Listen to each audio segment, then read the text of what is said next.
Tiros, meaning television and infrared observation satellite, is more than just a dream. This experimental weather satellite means that man's vision is no longer limited to looking up at the clouds gathering above him. In its gantry at Cape Canaveral, Florida, a Thor-able rocket is ready to carry this weather observation satellite on a new space adventure. Called Tiros 1 for television and infrared observation satellite, it contains the most complete collection of instruments ever assembled to study the use of space vehicles for comprehensive weather observation. The most important of these being two Vidicon cameras, one armed with a wide-angle lens of vast scope, the other with a standard narrow-range lens. Both record on this magnetic tape machine, and on command send their scannings back to Earth. The historic launching of the Thor-able carrying the Tiros 1 in its bulbous nose takes place at 6:40 a.m., a peacetime use of a deadly war missile that promises humanity a new era in meteorology.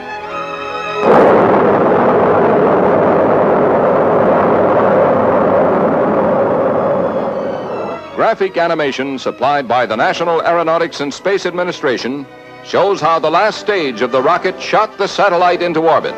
A circular path over the Earth, 50 degrees north to 50 degrees south, between 400 and 450 miles out in space. A flying lady's hatbox that circles the globe every 90 minutes, during which every 2 seconds, the wide-angle lens scans 800 square miles.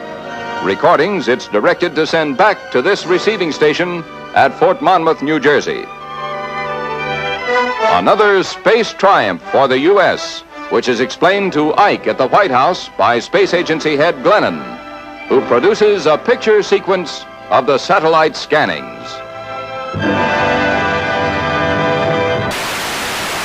My name is Thomas B. Abruzzini. In 1959, I went in the Army for a 2-year stint, and I wanted to go in for 3 years to do photography, and which is I knew the MOS, and you go in for 3 years, and I got out of college June 15th, 1959, and 2 months later I get a letter from President Eisenhower, "You're in the Army now." So I was shipped to Fort Dix, and I made out papers, you know, and there's hobbies, and I put down photography. I went down to Fort Benning, did the same thing for the basic training, and after basic training, I was shipped from Fort Benning to Fort Monmouth, New Jersey, where I had gotten the MOS for photography with 2 other people. I was very, very lucky. I mean, lucky is not the word. And I went to school at Fort Monmouth for 10 weeks for photography. I did 8 weeks black and white, or the teacher did, and the last 2 weeks was color, and I got very interested. There was 20 people in the class, and some were sent to Hawaii, some were sent to France, and some. I wanted to go to the Army Pictorial Center in New York City, because my father was in very bad condition. He was dying. He had a liquor store. I was coming in every day, 55 miles from Fort Monmouth to New York, and I had to get back the same day, the next day at 4:45 in the morning, to say, "All present and counted for, sir." I did that I put 27,000 miles on a little Ford Falcon, and anyway, to make a long story short, after I was, the 20 people, instead of going to the Army Pictorial Center, I was sent to another place on Fort Monmouth, which was called the Hexagon, very much like the Pentagon. It was a secret place. Yeah, I had to have a secret clearance to get in, and I developed pictures for 2 years. So anyway, April 1st, 1960, a colonel came into my dark room, because I was developing pictures all the time. He gave me 4 negatives. They were 4x5 in size, which at that time was the professional camera's size, which was the speed graphic that everybody used the newspapers and whatever, and you know, it was a talk. I could go into the whole story about grain, but I'm not going to. Anyway, he gave me 4 photographs, and he said make 100 8x10s of each. So I had you know, the developer, the shortstop, the water, and the shortstop to develop pictures. They were rockers, and you know, I had my own darkroom at home. And anyway, to make a long story short, I was developing the first picture, and what came up? What came up? Florida. Yes, Florida, right here. See it? See? It's upside down, but there's Florida. See it? Camera, etc., etc. And I was surprised because we were developing pictures of what an artist's conception of what the world would look from outer space. And this was a real thing. I said, oh, this has to be real.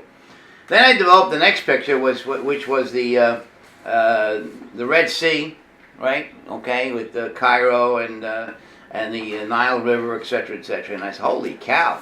And the third picture and the fourth picture was 100 8x10s of each. That was 400 8x10s.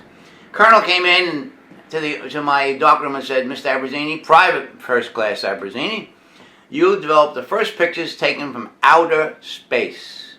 I said, I know, they look pretty real to me. Yeah, we're going to send them to President Eisenhower tonight. They'll be in the papers tonight. And they were on the paper. What happened was, these pictures, Florida, for example, if you go to Tiros on the computer, you'll see that they don't say that the first picture was Florida, okay? But that's the one I developed, okay? And they don't even have the Florida picture in. This is Florida, you can see. And anyway, to make a long story short, what happened was, these are the pictures here. You can see it says, Tiros looks at the eastern seacoast of the United States. And you see Florida, see it? But it's not in the computer. And then there's Tiros looks at the Middle East. You see the Nile River and whatever. And there's a picture I developed, for example. And there's a picture I developed too. But there were 4 pictures. So this is actually the original picture, right? That I took from the hexagon. Okay. And let's just, for the heck of it, look at the other pictures. There's a picture of, I believe this is the St. Lawrence River, and there's, you can see right here, camera and whatever. That's the original Suez Canal and the Nile River. This was the Tiros that was sent into orbit, Philco. I got another picture of it. Another one here. And this is, they don't show this picture like this. They show a picture like this, not from an air view. This is the hexagon. As I said, it was a secret place. Nobody really, you were supposed to know. Anybody worked in that place, you had to get a secret clearance. See? That's the hexagon. And there's another picture. And this is the satellite that went up. And this is our dear president that got the pictures. And then the pictures. This is from the computer, and it shows the 4 pictures that I developed. Okay, that was sent to President Eisenhower, and this is actually from, as I said, and this is the New York Times. The next day, April 2nd, 1960, U.S. orbits weather satellite. It televises Earth and clouds. New era in. And you know what, okay? 2 cameras used, 270 pounds, etc., etc.